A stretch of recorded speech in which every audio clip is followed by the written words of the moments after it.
عملت ايه في الايام اللي البيج بتاعتي كانت مسروقه فيهم. واخيرا هو الحمد لله رجعنا تاني بعد سرقه البيج لمده 15 يوم. والصراحه بجد الايام عدت صعب عليا جدا، اللي هو يعني كنت هل انا هعرف ارجع ال 180 الف شخص اللي متابعيني دول؟ طب اعمل بيج جديده؟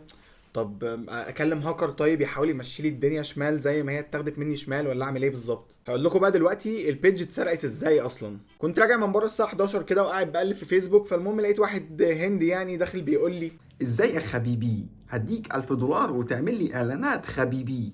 فانا بقى سمعت 1000 دولار من هنا، وده كان رد فعلي. ايه ده 1000 دولار؟ ده هطلع رحلة تركيا بقى. انا عارف والله متاكد، يعني اتبعت لي على الجيميل كميه حاجات من دي فيك، بس انا متهيألي ايه يعني هدخل وهحاول ان انا ما اضغطش على اللينكات وهبقى واخد بالي. المهم قعدت اصور له حاجات من على اللابتوب وكده، يعني اصور وابعت واصور وابعت واصور وابعت، وفجاه اللي هو لقيت نفسي ايه ده، انا مطروب من بره البيج. عايز منك 1000 دولار وهرجع لك الصفحة خبيبي. قعدت بقى في وقتها اقلب في اللابتوب شبه المجنون، اللي هو انا عمال بقى بقلب بقى كده اللي هو ايه ده ايه ده. فقمت داخل بقى على الانستجرام عشان انزل ستوري، والحمد لله بجد يعني لحسن حظي ان هو طلع غبي. اصل انا كنت رابط الانستجرام بفيسبوك، فهو اصلا لو خد حاجه منهم هو يعرف ياخد التانية، بس الحمد لله ان هو كان غبي وما عرفش ياخد الانستجرام. يا جماعة، هو البيج بتاعت الفيسبوك بتاعتي اتسرقت وانا مش عارف اعمل ايه، مش عارف اعمل ايه خالص. فاول بقى ما نزلت الستوري وقلت ان البيج بتاعتي اتسرقت وكده، لقيت بقى يعني ريبلايز كتير جدا: كلم احمد الحداد، كلم الحداد، كلم احمد الحداد، كلم الحداد. المهم قمت مكلم احمد الحداد وحكيت له على المشكله اللي حصلت، وقام قايل لي بص يعني هي المشكله دي في الغالب ما بتتحلش، بس لو يعني حد يعرف يحلها لك فمحدش يعرف يحلها لك الا الباشمهندس براء، هو اصلا شغال في دعم بتاع فيسبوك. المهم كلمته، الصراحه يعني الراجل قدم لي كل حاجه ممكن تتقدم بجد، يعني شخصيه محترمه جدا، وانا اصلا تقلت عليه قوي، اللي هو كنت بقعد اكلمه كل شويه ومش عارف ايه.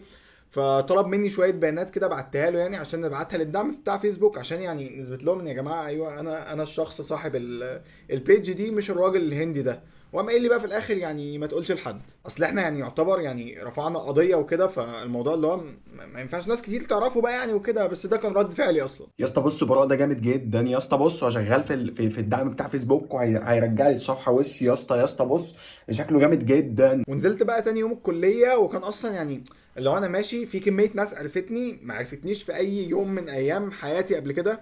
وكان بقى يعني اللي هو انا كنت من بره كده بضحك وببتسم وبتاع، واللي كان عايز يتصور عادي كنت بضحك وقشطه. بس اللي هو فكره يعني الناس دي يا جماعه شهر ومحدش منهم خالص هيبقى فاكر انا مين اصلا. والصراحه بقى يعني هم كمان عندي في البيت، يعني اللي هو عملوا لي بقى كل حاجه انا بحبها، او كل حاجه انا اصلا يعني ببقى عايزها وكده. هم عرفوا ان انا في حاجه مشكله ضغط في دماغي، وكانت بقى ماما يعني بجد اللي هو بتعمل لي بقى كل الاكل اللي انا بحبه وكل حاجه انا عايزها، اللي هو بقى محشي من هنا على ممبار من هنا على مش عارف ايه بتاع يا. واصحابي الصراحه جولي تاني يوم بالليل، واللي هو يعني حاولوا يهونوا عليا الموضوع اكتر شويه. العب. العب يا عم. مش عارف اصلا انا جاي تخسرني فعلا، بس ده كان شكلي من بره، ما انا تمام وكل حاجة زي الفل اهو يا جدعان، في ايه؟ وللاسف ده كان شكلي من جوه. اكيد براء مش عارف يرجعها لك، لازم تكلم واحد هاكر ياخدها كده يعني. اعمل صفحة جديدة، اعمل صفحة جديدة. اصلا مش هينفع ترجع، اصلا هي مش هترجع. كنت فعلا بجد اللي هو ماسك نفسي بالعافيه. ونصيحه بقى بجد فعلا في الحته دي مهمه: لما يبقى عندك حد بقى سواء من اهلك او من اصحابك عنده مشكله مثلا او عنده حاجه، يعني حاول ان انت تهون عليه المشكله دي. مش لازم ان انت تحاول تتفه منها، هي ممكن المشكله بالنسبه لك تبقى قد كده، بس بالنسبه له هي موقفه له حاجات كتير قوي في دماغه وهو مش عارف يتصرف فيها. فحاول يعني يا اما تقول كلمه حلوه يا اما مش لازم تتكلم خالص. المهم مريت اول 5 ايام انا فعلا ما كنتش بعمل اي حاجه، كانت حياتي شبه واقفه.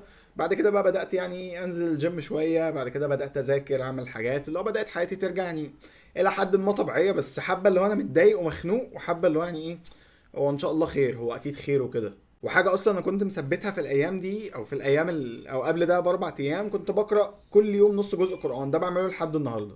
وفضلت ماشي بقى بين اللي هو يعني الدنيا تمام وبين التفكير السلبي كده لحد اليوم ال 15.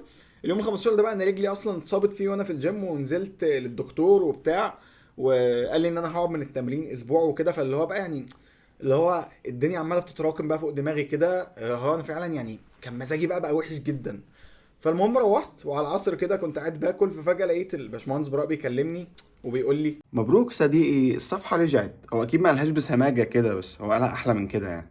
بجد بقى انا اقسم بالله وقتها اتحولت اللي هو المجنون، اللي هو بجد ما كنتش مصدق فعلا. الحمد لله، الف حمد، الف حمد، الف حمد لله. الحمد لله، الحمد لله، الحمد لله، الحمد لله، الحمد لله. بجد مش عارف اقول لك ايه، والله العظيم، والله العظيم مش عارف اشكرك ازاي. بجد الحمد لله يا رب، الحمد لله. فبعد ما خلصنا بقى كده كلمته، قلت له طب انت طيب حسابك ايه؟ قال لي لا اهم حاجه بس خلي الوالده تدعي لنا. اللي هو اصلا يعني المفروض ان يعني هو مهما كان طلب فلوس انا كنت هديها له، عشان انا اوريدي خلاص انا ضامن ان البيج رجعت. لكن الراجل الهندي ده حتى لو طالب مني 15 جنيه انا مش هديهم له اصلا. حاجه انا استفدتها من الموضوع ده، وهي حاولوا تتاجروا مع ربنا. يعني حاولوا مثلا لو انتوا واقعين في ازمه تقولوا يا رب لو ان شاء الله الازمه دي اتحلت انا مثلا هطلع فلوس كذا، او انا هعمل حاجه كذا خير، او مثلا لو مرتبي زاد في الفتره الجايه انا هعمل مقابل لده كذا. الموضوع ده بجد بيفرق جدا.